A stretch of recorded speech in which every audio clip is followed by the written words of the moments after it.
Welcome back. You're watching Gravitas. Now, shifting focus from Bangladesh to Hong Kong now, where civil servant Carrie Lam was chosen as Hong Kong's first female leader on Sunday by a mainly pro-China committee amid the financial hub's rising concerns over Beijing curtailing its freedom.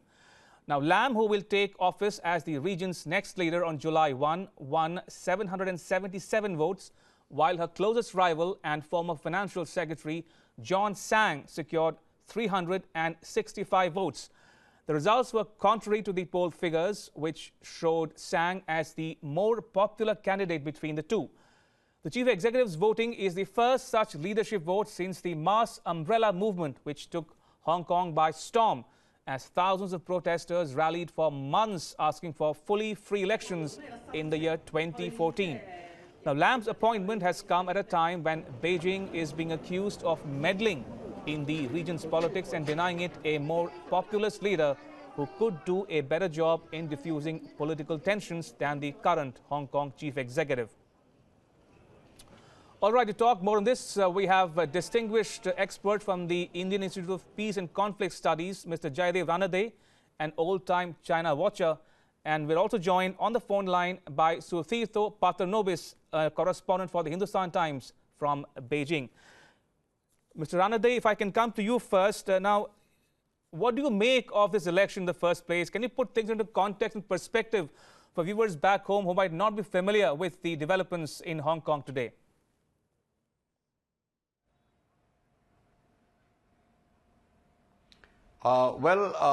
It seems that shall I say, Xi Jinping and his group in Beijing have won out in getting a person of their choice as the chief executive in Hong Kong. And I say that because Hong Kong has been going through a fairly troubled time since 2015. You're aware of the Occupy Central movement that happened, then the splinter group that came out of it, and youngsters forming a independence or pro-independence group. Last year there were actually calls for independence, and some of these people actually managed to get elected to the Legislative Council. But behind all that, there have been stories that a particularly virulent attack mounted by a Chinese newspaper called Singpao, Hong Kong-based paper, supposedly under the influence of ultra-left elements belonging to Jiang Zemin and Tsang Tia-chang, the present chairman of the Chinese People Consultative Conference, were gunning, in fact, for certain elements in Xinhua. And C.Y. Leung, the chief executive at that time, the one whom Carrie Lam will replace, was also part of that confrontation or controversy. So I think there has been a lot of instability in Hong Kong, which has caused a lot of concern to Beijing as to which direction it is headed. And by getting this Carrie Lam appointed or selected as the new chief executive, I think they will hope to bring in a stronger hand to guide Hong Kong into the future.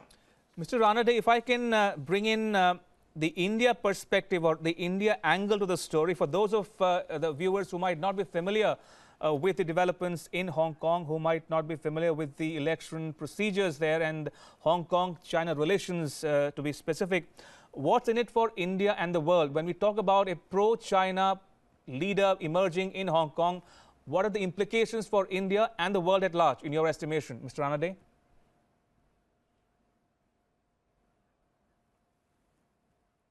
Well, whoever comes in would be pro-China. What I was trying to bring out in this thing was that there were some factional differences, which is what had affected Hong Kong and had hampered attempts to crack down on the Occupy Central movement.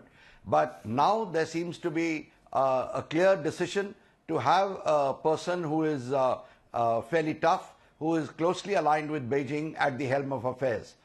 As far as what its implications are, it would mean that there would be tighter control by Beijing on Hong Kong. There would be less room for Hong Kong people to try and maneuver or push for what they call more democracy and greater freedoms. So there will be tightening of controls, possibly over time, tightening of or restrictions on the democracy that Hong Kong exercises, as well as the basic law, which is what provides Hong Kong the fundamental rights that it has today, but which is open to interpretation in the final call by Beijing. Right, Mr. Ranade. Now, when we talk about one China policy, we talk about Hong Kong, we talk about Taiwan, we talk about Tibet. Now, Hong Kong, for all practical purposes, might be a settled issue. But what about Taiwan? What about Tibet? Do you think India-China relations and the dynamic might change going forward? And should it change going forward, more importantly? Well, I do note what you said, that Hong Kong may be considered as a settled issue by some, but there are some Hong Kongers who say it's not a settled issue, right? And that's why the call for freedom or for independence. Now, that is something that worries Beijing no end, because they feel that if Hong Kong goes that way, then Taiwan will get even more skittish and more wary of any kind of closer relationship with the mainland. So that is a cause for concern for them. At one time, you will recall, they were holding up one China, two systems, Hong Kong being a good example of that. And they were hoping at one stage, so the rumors went. Right, Mr. Ranade, may I interrupt you there, please, if you don't mind it? I want to quickly bring in Sutirtho Patranobis, the correspondent for Hindustan Times newspaper, who is joining us from Beijing on the phone line. Sutirtho, appreciate your time. In your estimation, what should one make of the elections in Hong Kong today and the outcome of it?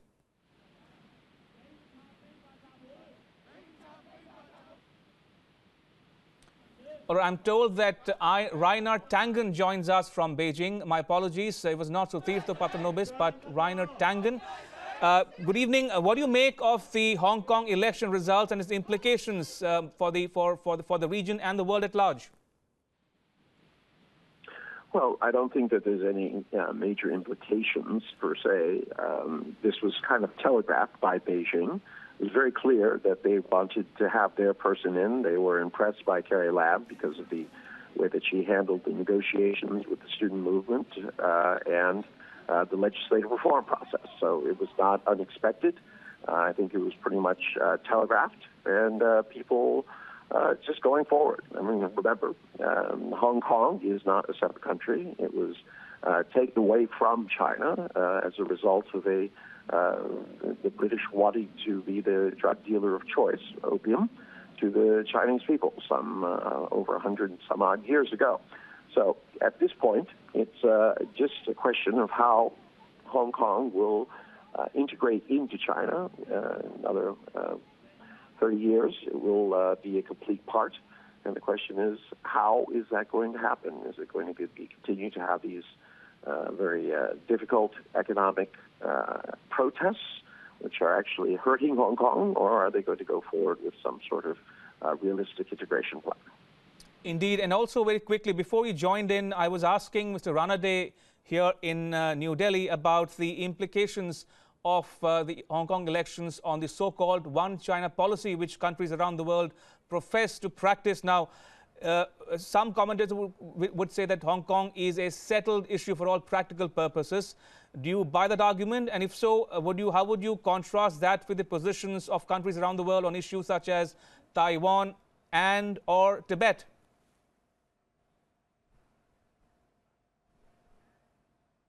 Been basically accepted by the majority of the world. In terms of what reaction they have, I don't think Taiwan is any kind of tipping point.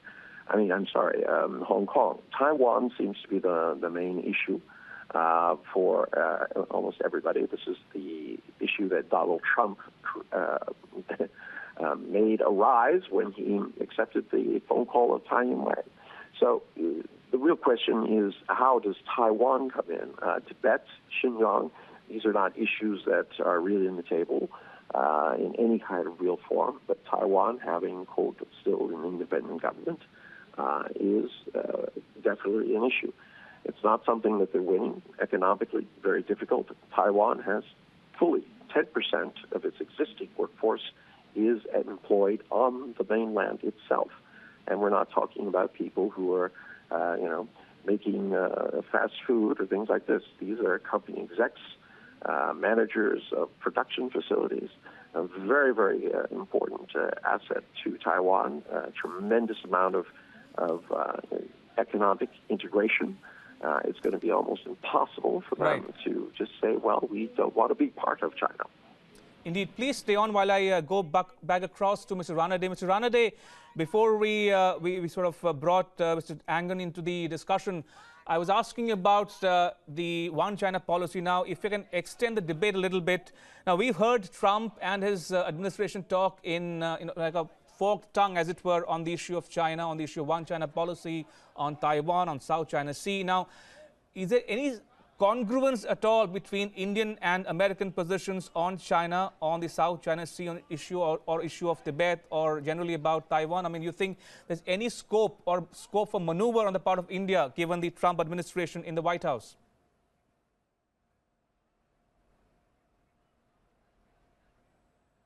Well, I think the Trump administration itself, we all have to first see what its foreign policy is.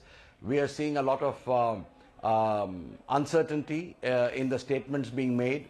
When Rex Tillerson was in Beijing, he made certain comments which I think were music to China's ears, and certainly helped to smoothen some of the ruffled feathers after Trump's talk with the Taiwan President Tsai Ing-wen.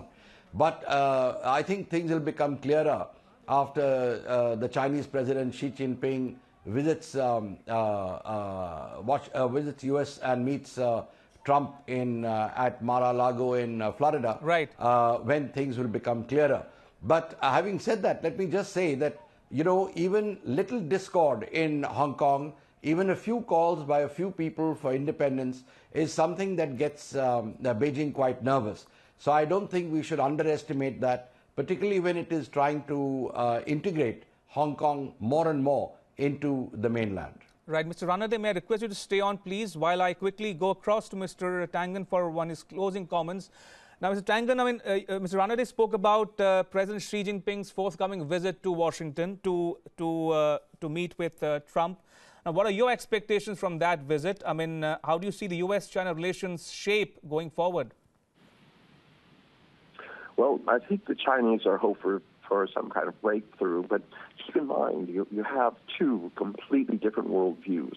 Donald Trump, who believes in a protectionist, me first, mentality where he wants to change the position of the United States, and Xi Jinping, who is expressing this idea that he wants China to help maintain the current international order.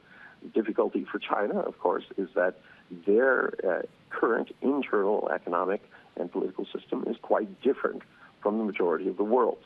So you would have a country which is, quote, leading an economic system, which is not necessarily 100% part of, versus a country that is saying that they believe in that system, but is actually acting against it.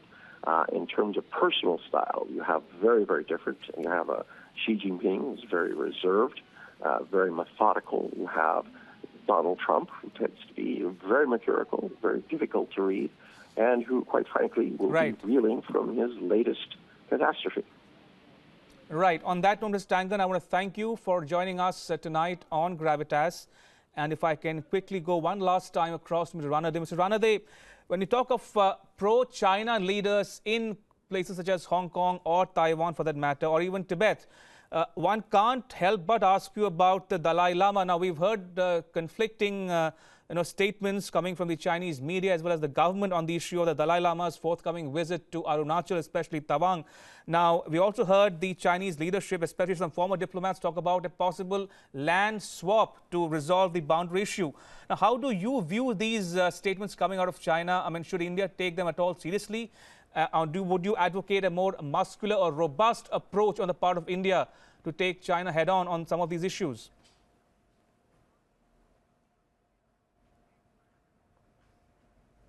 Well, firstly, if I can just go back to a comment that you made about pro-China or pro-Beijing leaders in Taiwan and Hong Kong. Yes, Beijing would like that. As far as Tibet is concerned, they appoint hardcore leaders, so hardcore communist leaders in charge of Tibet as well as Xinjiang. So I don't think there is any doubt on that. As far as the Dalai Lama's trips are concerned, the Chinese have been mounting increasing pressure on other countries not to receive the Dalai Lama, not to entertain him at an official level since 2007-2008, and that has steadily increased. As far as India is concerned, also there has been greater pressure from China over time on various issues, including the border and on sovereignty and territorial issues consequent to the China-Pakistan economic corridor, etc. But so that is one part of it. As far as the Dalai Lama's visit to Arunachal Pradesh is concerned, certainly the Chinese have reacted. I think also because they are a bit wary about the possibility of what happens in the future with the reincarnation of the Dalai Lama. They don't want a situation where there are going to be two Dalai Lamas, so they're quite worried about that. But they're trying to put pressure on us to prevent the Dalai Lama from going there, to restrict his movements, and particularly prevent him from going to Tawang. They see this as sort of the government supporting the Dalai Lama. Whereas actually, if you look at it, the Dalai Lama is free to go wherever he likes in India. He goes to certain other places where there are Tibetan settlements. He goes to other cities where he's invited. Same way, Arunachal is a part of India. He can certainly go there. So I don't think we need to, take their protests too seriously in this regard. They will protest, let them protest. But I think we need to take note of the fact that the intensity of their protests has increased. And so we should be a bit vigilant on what is likely to happen. All right, we'll leave it at that. Thank you, Mr. Ranade, for your for sharing your thoughts with me on Gravitas tonight. Appreciate it. All right, with that, it's a wrap on this edition of Gravitas. But news continues here on WION. You can catch all the latest updates on our social media, mobile and digital platforms. Thanks for watching. Bye-bye.